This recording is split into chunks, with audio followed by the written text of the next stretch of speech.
Back on Inside Tennessee, John North moderating for you. Good Sunday morning. So as I mentioned before we went to the break, one of the big issues that it looks like everybody's acknowledging will have to be fixed is the question of the State Department of Children's Services.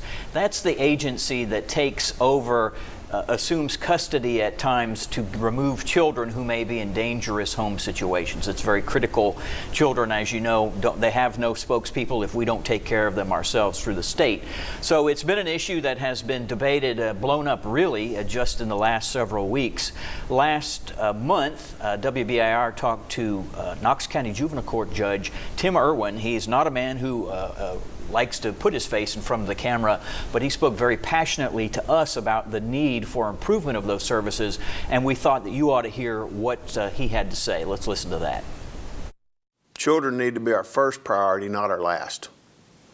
And I hope the legislators out there hear that, and I hope they do something about it in this legislative session.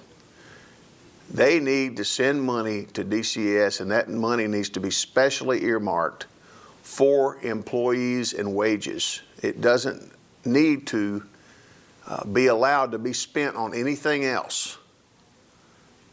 We don't need any more studies to tell us what's wrong. We see it and we feel it every day here. He had quite a bit to say about that. I don't know if you got to see our story on that originally or not, but he was reacting in part, and he has testified before legislators, he did it this summer, but he was reacting in part to the new DCS Commissioner, Margie Quinn, saying to the governor, hey, we need $150-some million, and that is just to deal with staffing. What do you think is going to happen in the legislature in regards to the needs that a lot of people say must be addressed now? You know, I agree exactly with what Judge Irwin said. I mean, this is critical and it's very important. And, you know, the question is, how do we get here? And if you really go back to 2019, we've doubled the number of deaths due to opiates. It just really got a lot worse. We kind of watched it happen before. And we've watched it happen, and all of a sudden there's a couple of things that have converged here to cause this problem. There's a lot more kids now because of the drug problem that are having to go into state custody.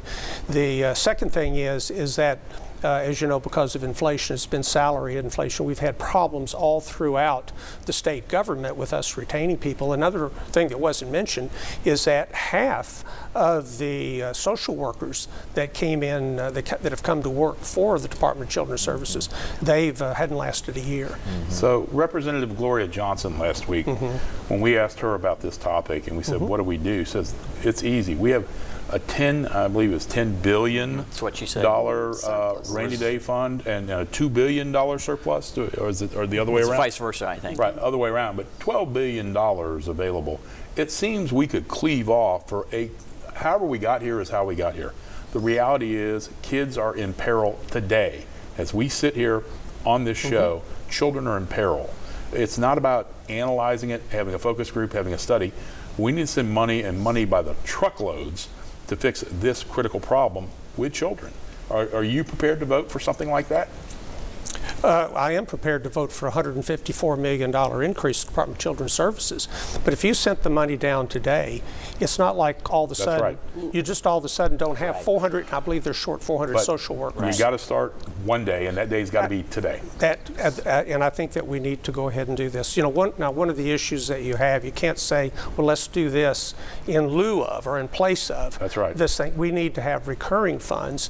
You know, one of the issues that I've heard you know, some of the Democrats say was take the money for this. Well, the one-time funds are okay, but you can't do it year after year after year.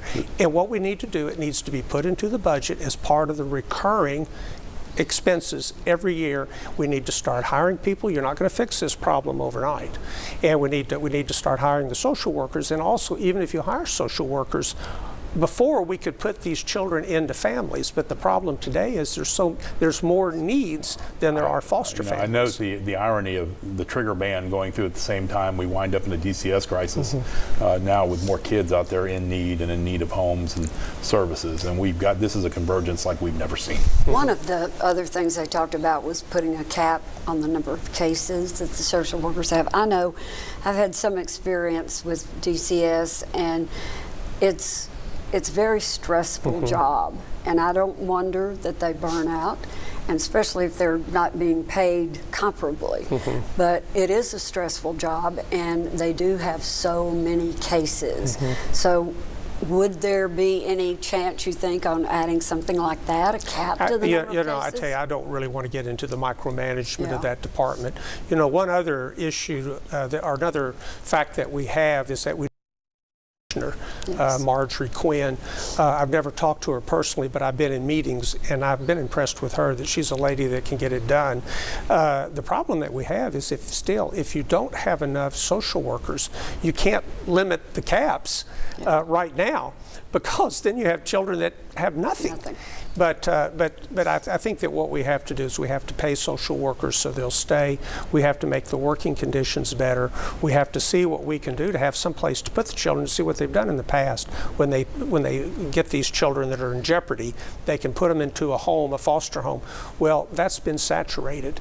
And a lot of the older kids in particular, I'm talking about 14, 15 kids, may have some very, very serious behavioral problems on their own. It strikes me the problem that have occurred in the hospital system with nurses and the lack of nurses, where you've had to fund travel nurses to come in at much higher rates. It's almost that we need, it's almost like we need travel DCS workers to come to our state from other states that might not have as serious of a problem with you. We have to have services now, and you're right. But we've got to start, and we probably have to come at it from several directions. There's another problem with that also. We do have some non-state not-for-profits and maybe even some profits that can take these children, but the reimbursement rate is so low, they'll take kids from out of state to come here that are taking some of the slots. That sounds like a pretty easy solution for the legislature to fix. That one would be fixed, and I really think we now have, we call it a foster care caucus. We just started it 2 years ago. I'm a member of it, and so is Senator Farrell Hale, and it's very well attended when we have it. We have several of our legislators, quite a few legislators, that have actually adopted children, and so I really think that this is going to be something that will get attention. I think there's one other point worth mentioning. Judge Irwin said not only did DCS have needs, but the support system around DCS was in just as much of a sort of a crunch. I mean, people like Helen Ross McNabb and the folks that take people in, they were suffering the same sort of a crisis as DCS is right now. And I think this has happened. We had the same problems with our correction officers in the prisons, where they were being terribly underpaid. It was in either last year or the year before we increased their salaries up. And there is the Wilder Youth Center for Development out in West Tennessee, and those officers that are there, now that's children are teenagers that have committed crimes, and their starting pay is about $27,000 a year. In our Department of Corrections officers is $45,000, and so we need to get that pay. And they're having a terrible time recruiting people also. But it's a problem now where these salaries have just exploded, where you can make $15 or $18 an hour. Working at a fast food place, and now we're trying to compete. Well, I get accused of being the Democrat that wants to spend money, but we have the money, and we do need to spend it here. I don't disagree, and I think that we're going to see, I think that the governor probably will approve, that $153 million if that's what we need. One closing point as we move on to another topic and a break. First is the morning that we talked to Judge Irwin was the third, he said, when children had not been spending the night in local DCS offices. Some are still statewide because there's no place for them to go. They've been staying in DCS offices. That was only the third morning, he said, where they hadn't had kids spending the night here locally. All right, as I said, we've got to take a break. This is Inside Tennessee. We'll be back in just a minute.